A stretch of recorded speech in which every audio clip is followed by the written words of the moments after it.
আদিবাসী স্বাতন্ত্ৰ জিন্দাবাদ জিন্দাবাদ জিন্দাবাদ আদিবাসী স্বাতন্ত্ৰ জিন্দাবাদ জিন্দাবাদ জিন্দাবাদ আদিবাসী স্বাতন্ত্ৰ জিন্দাবাদ জিন্দাবাদ জিন্দাবাদ অসমৰ পথ নাগালেণ্ডক নিৰ্মাণ কৰা দিয়া নহব নহব নহব অসমৰ পথ নাগালেণ্ডক নিৰ্মাণ কৰা দিয়া নহব নহব নহব অসমৰ পথ নাগালেণ্ডক নিৰ্মাণ কৰা দিয়া নহব নহব নহব বিজেপি চৰকাৰ গো বেক অসমৰ পথ নাগালেণ্ড চৰকাৰক নিৰ্মাণ কৰা দিয়া নহব নহব নহব চুক্তি বাতিল কৰক বাতিল কৰক বাতিল কৰক এই চুক্তি বাতিল কৰক বাতিল কৰক বাতিল কৰক এই চুক্তি বাতিল কৰক বাতিল কৰক বাতিল কৰক অসমৰ পথ নাগালেণ্ডক নিৰ্মাণ কৰা দিয়া নহব নহব নহব অসমৰ পথ নাগালেণ্ডক নিৰ্মাণ কৰা দিয়া নহব নহব নহব এই চুক্তি বাতিল কৰক বাতিল কৰক বাতিল কৰক অসমৰ সংৰক্ষিত বনাঞ্চলত নগা দুষ্কৃতিকাৰীয়ে মাটি অধিগ্ৰহণৰ কোনো নতুন কথা নহয়, কিন্তু শেহতীয়াকৈ কেন্দ্ৰীয় চৰকাৰৰ এখন চুক্তিপত্ৰই আচলতে চকুৰ কপালত উঠাইছে সকলোৰে। এখন বিশেষ চুক্তিপত্ৰই আচলতে অসমৰ অধীনস্থ থকা এটা পথ সম্পূৰ্ণৰূপে গতাই দিব লৈছে নাগালেণ্ড চৰকাৰক, আৰু তাৰ বাবে একত্ৰিত হৈছে আজি আশা আৰু স্থানীয় ব্যক্তি। মই যি স্থানত উপস্থিত আছোঁ, এয়া অসম নাগালেণ্ড সীমান্তৱৰ্তী যিখন শেষৰখন যি বনাঞ্চলিক বিষয়াৰ যিখন চেক গেট, আচলতে এই চেক গেট ইয়াৰ পৰা প্ৰায় 16 কিলোমিটাৰ দূৰত্বত আছে অসমৰ প্ৰকৃত সীমা। এই পথছোৱা নিৰ্মাণ পূৰ্বতে কৰি আহিছিল বৰ্ডাৰ ৰোড অৰ্গেনাইজেশ্যন বুলি এটা কেন্দ্ৰীয় চৰকাৰৰ এটা প্ৰতিষ্ঠানে, আৰু শেহতীয়াকৈ এই সম্পূৰ্ণ পথছোৱাৰ 7 কিলোমিটাৰ পথ এৰি বাকী পথছোৱা কিন্তু নাগালেণ্ড চৰকাৰক ইতিমধ্যে গতাই দিয়াৰ এখন বিস্ফোৰক চুক্তিপত্ৰ আচলতে আমাৰ হাতত আহি ইতিমধ্যে পৰিছে, আৰু তাৰ পাছতে জাঙুৰ খাই উঠিছে বিভিন্ন দল সংগঠনৰ লগতে সচেতন লোক। মোৰ লগত আচাৰ বিষয়ববীয়া আছে, তেওঁলোকৰ লগত আমি পোনে পোনে কথা ক'ম। সমগ্ৰ ঘটনাটো যিটো মনে মনে এখন চুক্তিপত্ৰ কৰি অসমৰ যি ভূমি আছিল সেই ভূমি ইতিমধ্যে গতাই দিয়াৰ সিদ্ধান্ত লৈছে, সেই সন্দৰ্ভত আপোনাৰ মতামত কি? নাই, নিশ্চয় বিয়াৰো গোটেই ছাৰ্ভেটো কৰাৰ পাছত বিয়াৰো মানে কামটো যদি কৰিব পৰা নাই, তো বিয়াৰো যদি নকৰি মানে অসম চৰকাৰে কৰা হ'লে আমাৰ প্ৰশ্নটো নহ'লহেঁতেন। কিন্তু আমি দেখিবলৈ পাইছোঁ যে প্ৰায় 22 কিলোমিটাৰমান ৰাস্তা ইয়াৰ পৰা 16 কিলোমিটাৰ ভিতৰত আমাৰ বিয়পি আছে, কিন্তু 22 কিলোমিটাৰ ৰাস্তাটো বনাবৰ কাৰণে নাগালেণ্ডক 15 কিলোমিটাৰ দি দিয়া হৈছে। তাতহে আমাৰ প্ৰশ্নটো আছে, কাৰণ তাত এই কাৰণে প্ৰশ্ন আছে, আমি দিছৈ ভেলীৰ কথা ক'বলৈ গ'লে দিছৈ ভেলীত যদি নাগাবিলাকে কাম কৰে বা নাগালেণ্ডে যদি কিবা আঁচনি আনি কাম কৰে, তেওঁবিলাকে নাগালেণ্ডৰ ফ্লক লগাই দিয়া আমি দেখিবলৈ পাইছোঁ। মানে আমাৰ প্ৰশ্ন হৈছে, যদি এই 15 কিলোমিটাৰ যদি নাগালেণ্ডে ৰাস্তাটো বনায়, তো নাগালেণ্ডে য'ৰ পৰা ৰাস্তা বনাব তাত নাগালেণ্ডৰ ফ্লক লগোৱা হ'ব নেকি? আমাৰ প্ৰশ্ন। কাৰণ আমি অসম চৰকাৰক এই মঞ্চৰ পৰা বা ইয়াৰ পৰা আমি দাবী জনাব বিচাৰিছোঁ, আপোনালোকে গোটেই ৰাস্তাটো কৰক, আমাৰ আপত্তি নাই, তাত ক'বলগীয়া আমাৰ একো নাই, কিন্তু অসমৰ মাটিত নাগালেণ্ড চৰকাৰে কাম কৰিব, এইটো কেনেকৈ কথা হ'ল? তো এইটো কাৰণে আমি আদিবাসী ছাত্ৰ সন্থাৰ লগতে স্থানীয় ৰাইজে একেলগত আমি এইভাবে ওলাই আহিছোঁ, কাৰণ আমি দেখিবলৈ পাইছোঁ এইবিলাকত গোটেই দিছৈ ভেলী আপোনাৰ 90% মাটি এটা নাগাৰ কবলত আছে।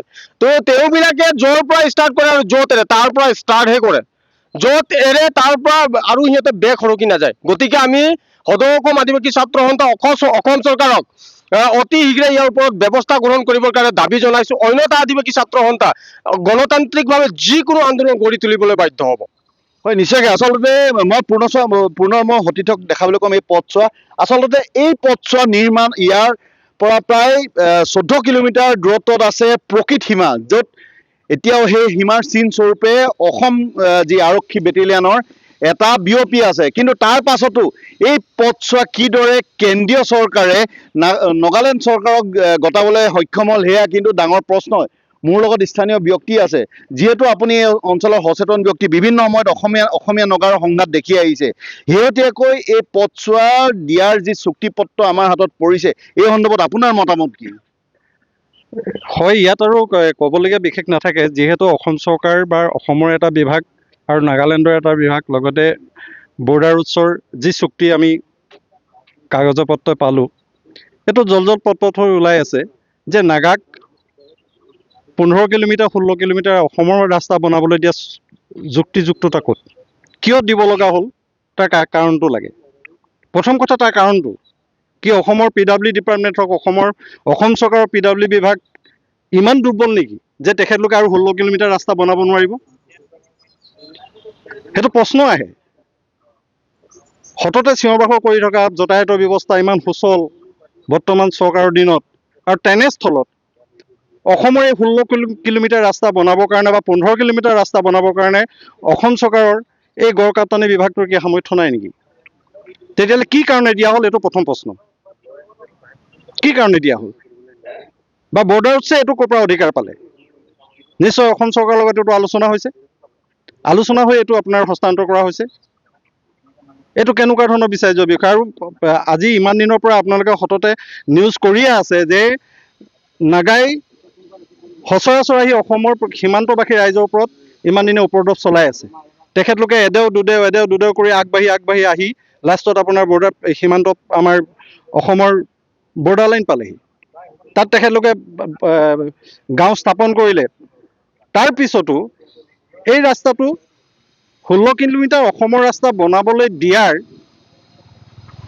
কি যুক্তিযুক্ততা আছে বা কিয় দিব লগা হ'ল, সেইটো প্ৰশ্ন তেখেতলোকে আমাক এইটো উত্তৰ দিয়ক। কিয় দিব লগা হ'ল? সততে ইমান ডাঙৰ ৰাস্তাৰ ওপৰত আপোনাৰ প্লেন লেণ্ডিং কৰিব পৰা হৈ গ'ল, প্লেন নমাব পৰা হৈ গ'ল। তেনেকুৱা ৰাস্তা অসম চৰকাৰে বনোৱাৰ পিছত মাত্ৰ নাগালেণ্ডৰ ভিতৰলৈ বা অসমৰ এই সীমাত য'ত বেটেলিয়ান কেম্প আছে তালৈকে ৰাস্তাকণ বনাব নোৱাৰা কি কথা আছে? ইয়াত নিশ্চয় এটা গোপন বুজাবুজি নহ'লেও কিবা কিবি এটা আছে বুলি এনে ধাৰণা এটা কৰিছোঁ। কিন্তু ইয়াৰ পৰাই তেখেতলোকক সকীয়াই থওঁ, অসমত অসমীয়া এতিয়াও জীয়াই আছে। বাৰে বাৰে কৈ আছোঁ, কৈ থকাৰ পিছতো সততে চবে চিঞৰ বাখৰ কৰে, জাতি মাতি ভেটি কথা কয়, নাগা খেদিবলৈ দৌৰ মাৰে। এই শক্তিমান ইমান ডাঙৰ নেতাসকল ক'ত আছে? তেওঁলোকে কি এইবিলাক গম নাপায় নেকি যে এতিয়া যে অসম চৰকাৰে মানে এটা ডিপাৰ্টমেণ্টৰ বিভাগীয় চৰকাৰৰ বিভাগৰ এটা ডিপাৰ্টমেণ্টে এইটো কাম কৰিছে যেতিয়া চৰকাৰৰ অগোচৰটো কৰা নাই, চৰকাৰে নজনাকৈতো কৰা নাই, যিহেতু তেখেতলোকৰে পৰিচালিত এটা বিভাগ। কেনেকৈ হস্তান্তৰ কৰা হ'লে 15 কিলোমিটাৰ ৰাস্তা? এই যিখন কাগজ পাইছোঁ এইখনতো আপোনাৰ মিছা কাগজ এখন নহয়, আপোনালোকে বনাই অনা এখন কাগজ নহয়, বা আপোনালোকে এখন নিজে বনাই লোৱা এখন কাগজ নহয়। কেনেকৈ আহিবলৈ পালে? আৰু এই 16 কিলোমিটাৰ ৰাস্তা বনাব নোৱাৰে এনেকুৱা এটা ডিপাৰ্টমেণ্ট অসমত আছেনে যাক আমি গড়কাপ্তানি বিভাগ বুলি কওঁ? হয়, আৰু অনাগত দিনত হয়তো ইয়াতকৈ ভয়াৱহ পৰিস্থিতি আহিব বুলি আমি ধাৰণা কৰি আছোঁ। তাৰ কাৰণে আমি সজাগ আছোঁ আৰু বিভিন্ন আমাৰ জাতীয় সংগঠনবিলাকৰ লগত আমি কথা বতৰা পাতি লওঁ।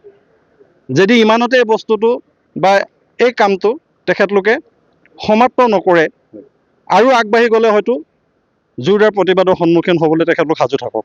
হয়, নিশ্চয়কৈ ইয়াৰ পৰা এই স্থানৰ পৰা অসমৰ যিখন শেষ বন বিভাগৰ গেট, এই গেটৰ পৰা প্ৰায় 1 কিলোমিটাৰ দূৰত আজিৰ পৰা কিছু বছৰ পূৰ্বে নগাই এখন গেট স্থাপন কৰিছিল, চেকিং গেট। আৰু সেইখন কালক্ৰমত গৈ এদেও লুটানিয়া চেওৰ দৰে সেয়া গজগজীয়াকৈ স্থাপন হ'ল, আৰু শেহতীয়াকৈ সেয়া ভূমি নগাই নিজৰ বুলি দাবী কৰিলে। আৰু শেহতীয়াকৈ যি এই পথছোৱা নিৰ্মাণ কৰিব লৈছে, এই পথছোৱা নিৰ্মাণ কৰাৰ পাছত কিন্তু সকলোৱে শংকা কৰিছে যাতে এই সম্পূৰ্ণ পথছোৱা নাগালেণ্ডে নিজৰ বুলি অধিকাৰ সাব্যস্ত কৰিব। আৰু এই সময়তে আচলতে প্ৰশ্ন উত্থাপন হয়, জাতি মাতি ভেটি ৰক্ষা কৰা চৰকাৰখনে আচলতে এই সম্পূৰ্ণ বিষয়টোৰ ওপৰত কেনেদৰে নজৰ দিব, সেয়া লক্ষণীয় হ'ব।